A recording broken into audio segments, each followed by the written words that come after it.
forget about everything you think you know about the Formula 1 title fight, because heading into Brazil, Lando Norris is only leading the championship by just one single point. Oscar Piastri is right behind him. Max Verstappen is still in the hunt. In Interlagos, it's about to throw some rain, chaos, and a sprint weekend straight into the mix. This is a race where somebody's title dream will probably get crushed.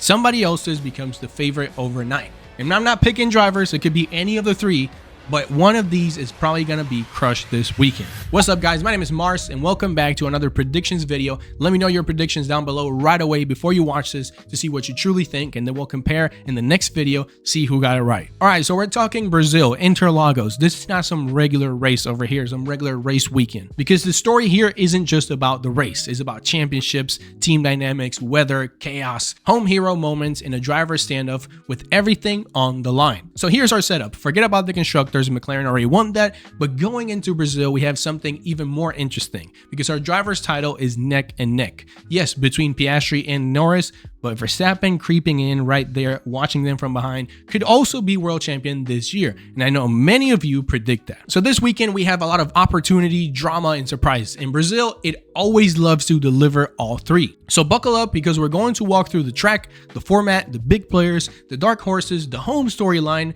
and then I'll drop my own predictions, because yes, my head says one thing, but my gut says another. So let's go. Let's start with the weekend format and why it matters. First of all, Brazil is a sprint weekend. That means that we don't just have a normal GP, not just 25 points for grabs, but 33 instead. On Friday, we have the free practice in sprint qualifying. On Saturday, we're going to have the sprint race and then the GP qualifying. And then on Sunday, obviously the main GP. And this matters because this time we have way more points on the table at a crucial moment in this championship. So for anyone who makes mistakes on Saturday, they'll be hurt twice this time. But then you have the track itself. Interlagos is a tight, undulating, short lap with heavy braking zones and changeable weather. Historically, it rewards drivers who can adapt, stay calm under chaos, and get the most out of the car when nothing is perfect. And of course, with rain expected, we're going to get into the weather forecast later, a lot is going to change here. But on top of that, if we add the sprint format, the weather risk, and the title pressure, we're going to get a weekend where the neat and tidy favorite list can scatter really fast. On top of that, we have tire choices. The softer range will again most likely be selected as C2, C3, C4,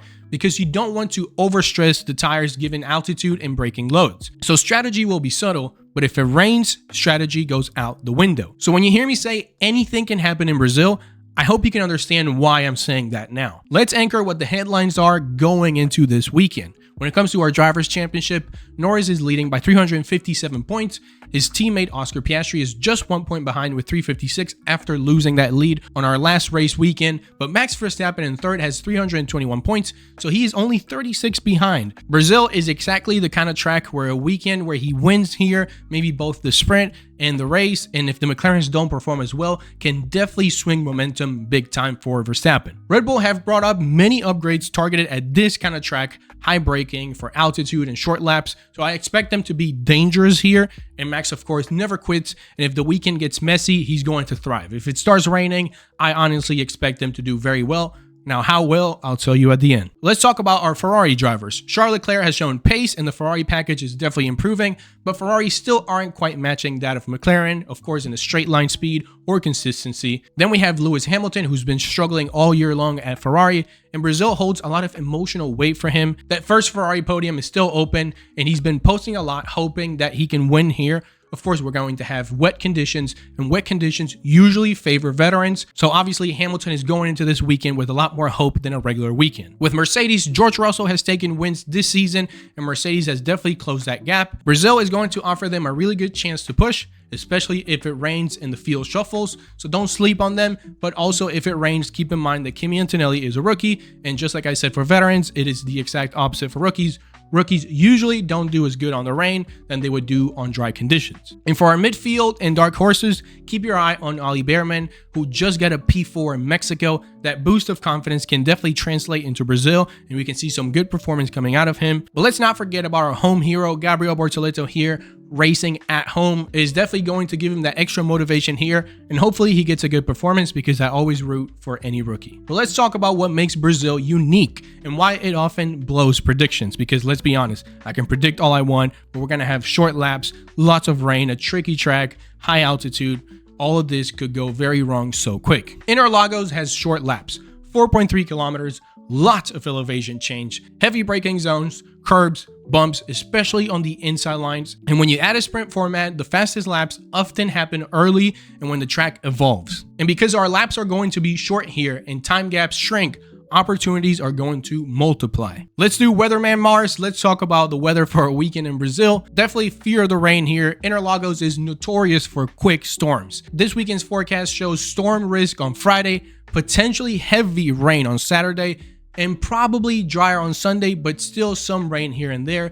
But you know how Brazil operates. I already said this. The weather doesn't do dull. It'll rain, it'll stop. You don't know what to expect. Of course, I am hoping for rain. I like a wet race, especially at Interlagos. Let's talk about tires and strategy. The selected compounds are going to be C2, C3, and C4. That means that teams will focus on durability, good braking, avoiding overheating, but in the wet, all of that changes. All bets are off because obviously they're going to move into intermediates or full wets. Safety cars are going to be all around. Red flags, maybe. You've seen this before. It's nothing new at Interlagos, and that's why it's a race that I like. I like chaos. I like to see this. All right, let's do it. It is time to throw down some predictions here with some caveats, of course. Remember, these are based on the current form, track history, and variables. And if something big changes, rain, red flags, team order, whatever, we'll need to adjust for sure. For the winner prediction, I was going to give the edge to Lando Norris, expecting no rain. So let's do two predictions. If it doesn't rain, I think Lando Norris has the edge because he has a slightly better car, has that momentum going for him, can definitely win in Brazil, has a little more experience than Oscar Piastri. Oscar Piastri is dealing with a lot right now, not doing as well. But if it rains, in my opinion, I have no doubt that Max Verstappen will win this. We saw this last year in Brazil. It was absolute cinema what he did there. So that's the two that I think have the edge going into this weekend, depending on the weather conditions, which definitely change a lot. So I'm going to give Norris the advantage both on pole, sprint, and race, maybe win the race. I would put Verstappen on P2 and Oscar Piastri on P3, and that's with no rain. Remember that. With rain, I'm going to put Max Verstappen on pole and winning. I'm going to put Lando Norris on P2, and I think the third one is probably going to be a wild card. I don't think that Piastri, with all the pressure he has on right now, if it starts raining, will perform as well, even though he is pretty good on the rain. But I think at this moment, he's not in the right state of mind. If we're talking about Piastri 6 races ago, most likely he would have won this. But I think all that pressure is weighing on him and he might very well make a mistake here in the rain. So for my P3 in the rain, let's come up with a wild card who could perform really well, that has that talent, that could perform well in the rain. It could very well be a veteran. It'll be very nice to see Hamilton get his first podium here in Brazil, a very emotional place for him. Remember, he's a huge Senna fan and his own family even gifted him Senna's helmet. But honestly, I don't think that's going to happen. I'm going to put Charles Leclerc in P3 if it rains. I think he's very talented. He has the experience now. He could very well get a P3 here if it rains. So if you enjoyed this breakdown, drop a like and let me know down below who you're backing for the win and why. Actually, let me know your poll. Let me know your top 3 for the sprint and for the GP. As always, thank you so much for watching. If you're new around here, you can click right here to subscribe to my channel, and I'll be seeing you in one of these 2 videos right after this one. I'll be waiting for you right there. Until next time, bye.